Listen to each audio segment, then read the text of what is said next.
welcome to your horoscope for the new moon in Pisces. This is happening on the 20th of February at 6 minutes past 6 if you're in the southern hemisphere with me. So let's dive into it, shall we? This is a really lovely, magically charged moon, Capricorn. I think that there's going to be a lot that you'll see materialize for you in your life. If you have wishes or dreams or hopes of progress, of expansion, of moving beyond, I think that you might find that this moon will be the perfect time to start laying some of those seeds, start seeing what you can create with the magic of the lunation. The moon loves Pisces so much. In the major secrets of the tarot, the moon card is Pisces energy. This is the card that we relate Pisces to in the major secrets, this and the High Priestess. And you can see here there's two alternatives, two ways, modes of being. They're both baying to the brightness of that moon. They're both moved by its beauty. They're both activated, being guided by the light of that moon. One is a dog, domesticated, safe, behaved. The other is a fox, wild, instinctual. And so this card always talks about a choice, and it talks about something that is emerging from inside of us, something that maybe was hidden before, but now in the darkness of the night, the safety of the night, it can emerge and come out to play. Pisces is all of these things and more. Pisces knows no bounds. Pisces has magic running through their bloodstream. They can really rely on their instincts. They can rely on their intuitive knowledge, their knowing. Sometimes it can be quite overwhelming for a Pisces aligned individual to have all of this playing out for them. I know that empathy is a major player in the physicality of a Pisces, that sometimes they can feel what others feel and can misconstrue it for their own, which can be daunting. One of their major goals is to connect us, to bring us together.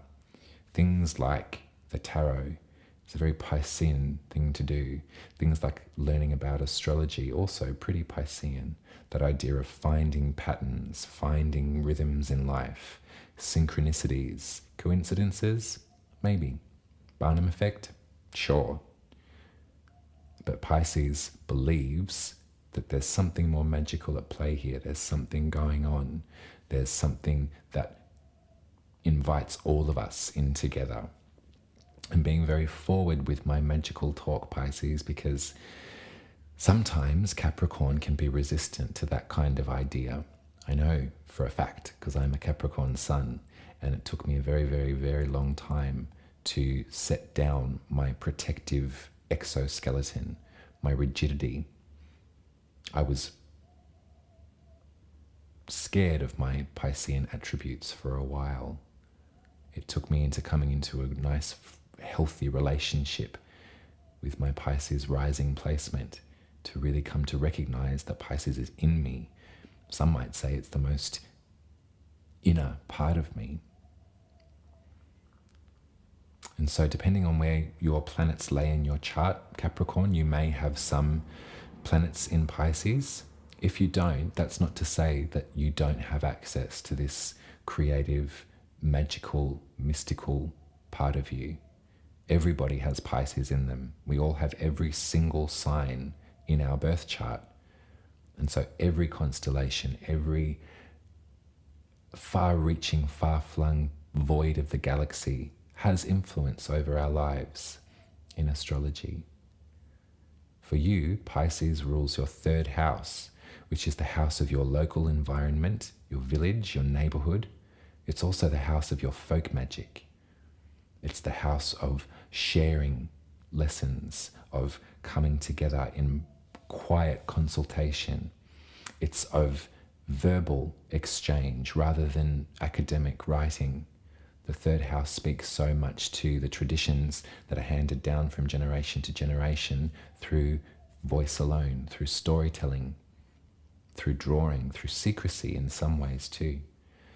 The third house does have a history of magical rites, so you can imagine that in the old days, the third house may have been closely guarded. To have a new moon in this house is it's a really, it's got a lot of hopeful potential, because if you're at a point in your life where you wish to engage more with this sort of thing, or you wish to find yourself in community, in a group of people, in a close-knit environment of people that are intuitive like you, that do get you on a different level than your persona, than your exterior, that do understand and believe you when you say that you thought about this, or you predicted that, or you imagined this and it came to life. I would be really encouraging you to make a wish in the darkness of the Pisces new moon. We won't see it at all, remember? A new moon is like a black night. We have to use our instinct. We have to, maybe in some ways, be more like the fox than the puppy dog at a new moon. It's our instincts alone that will see us through. They will be our guiding light. They will be the ones that we call in from here.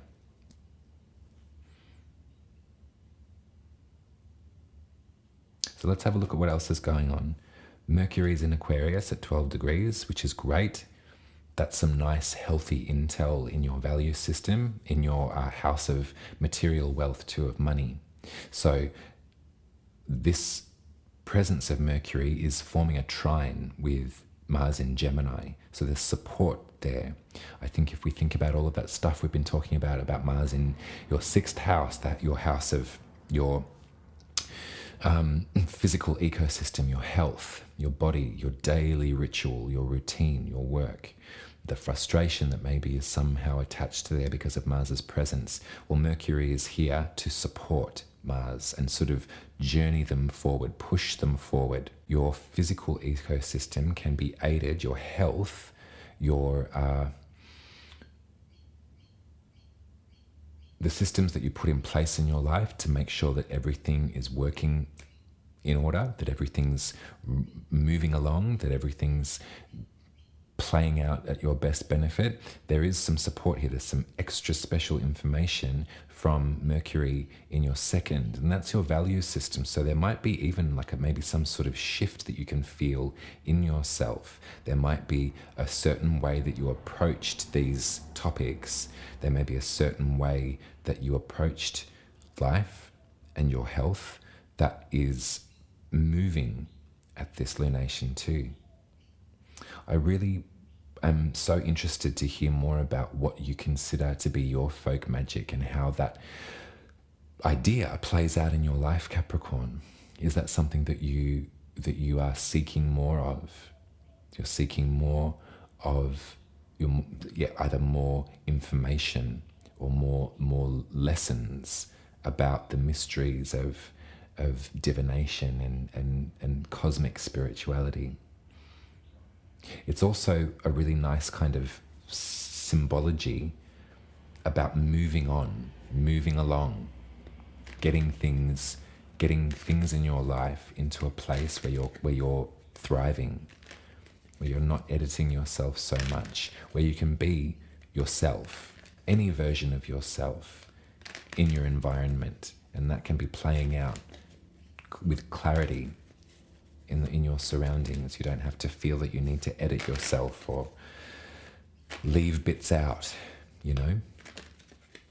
It's nice that Pisces is here in your third house. It does give me a kind of gentle sense that underneath it all, Capricorn, you are a magical creature. And maybe it's through conversation, through secrets shared, rather than something so visible about you.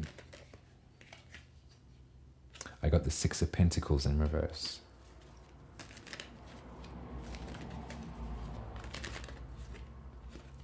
got the Empress.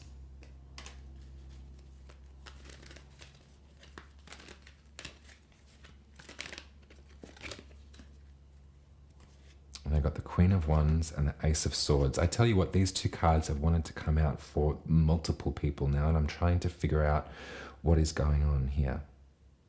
I see this Six of Pentacles in reverse as, when these two came out, I thought I knew what was going on. I saw that this Empress energy, this self-contained, patient, abundant individual, as a mirror of you, Capricorn, as something to strive forward to, as something to achieve or embody. And I see this Six of Pentacles in reverse as sort of moving away from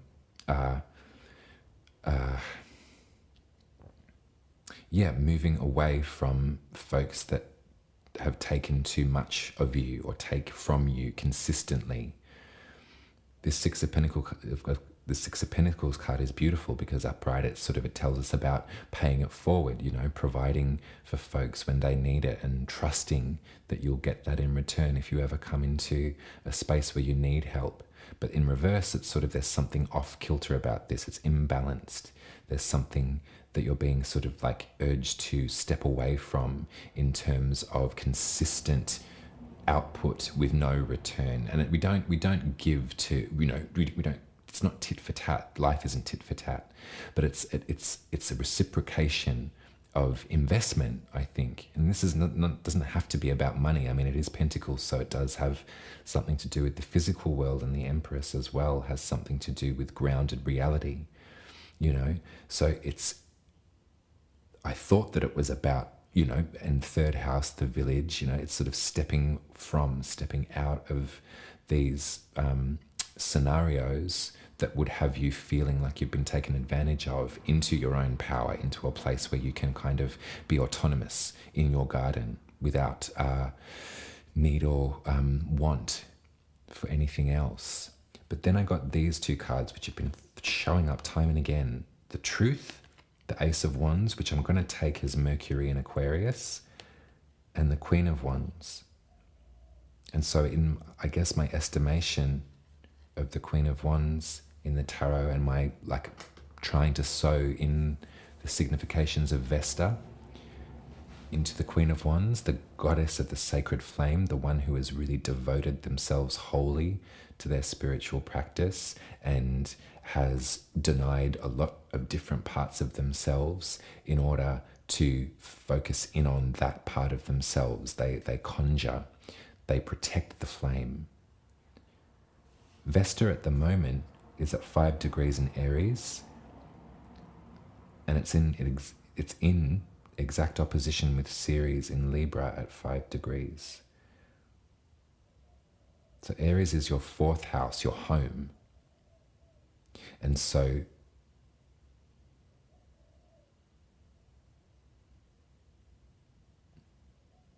it almost, I don't want to give the wrong advice, but it kind of really feels like, and maybe it's just at this particular lunation, Capricorn, this is not to throw any kind of baby out with the bathwater or anything like that, but I'm kind of getting a really strong urge to encourage you. And if you've never done spell work or anything like that before, see, I don't want to be a pusher. I don't want to tell you what you have to do. I have a feeling that this moon is going to be quite potent for a lot of us. We are going to see the results of our imaginings. And so with this Vesta, this Queen of Wands in your 4th, it's like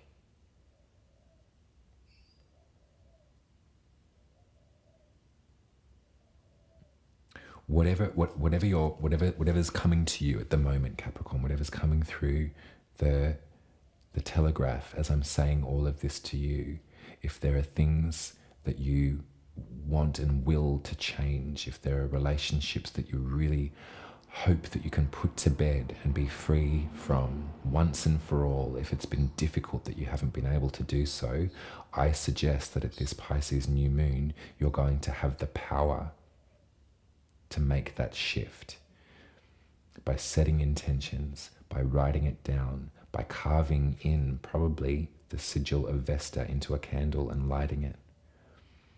There are many ways that we can create ritual with ourselves. And I think that sometimes when things get caught up in here, it can become so difficult to eradicate or to move through or to actually heal from it, because it's a continual rinse cycle of the same thought or the same worry, the same trauma, the same sadness. But what I feel for you at this one, Capricorn, and it could be, I can be completely off the mark, but this reading is really encouraging me to tell you to cut this cord. Now, whatever it means to you when I say that, to cut this cord, and it might be really great to actually cut the cord. That's a beautiful extra bit of advice. Tie yourself a knot in some string and cut it. Set it free. Because I want you to feel empowered by your Piscean attributes. I want you to remember and recognize that your empathy and your kindness is not something that is a weakness. Gosh, I hope I said the right thing. I love you very much, Capricorn. Thank you for being here with me and seeing me through this one. I am being a bit of a hippy-dippy today, and some of the messages are getting confused. So hopefully there was some clarification in there for you. I love you very much. Head to umaruby.com and get your birth chart read by me. You can also tip me at buymeacoffee.com/umaruby. The money is always so very much appreciated. What else can I say? Sign up to my newsletter on umaruby.com, and also I've just published a little street press zine. I've written some letters to the galaxy, which is actually a nice maybe example of what I say when I say working with this energy, working with the magic. Sometimes by writing something down, there is power in getting the thought out of the brain through the hand onto the paper. And when it comes to unbinding ceremonies, unbinding rituals, release moments, those words can then be set on fire and released again. I hope I may be completely wrong, and if I am, you probably already turned it off. Anyway, Capricorn, I love you very much, and I'll be speaking to you in 2 weeks for the full moon in Virgo. You take care, okay? For real.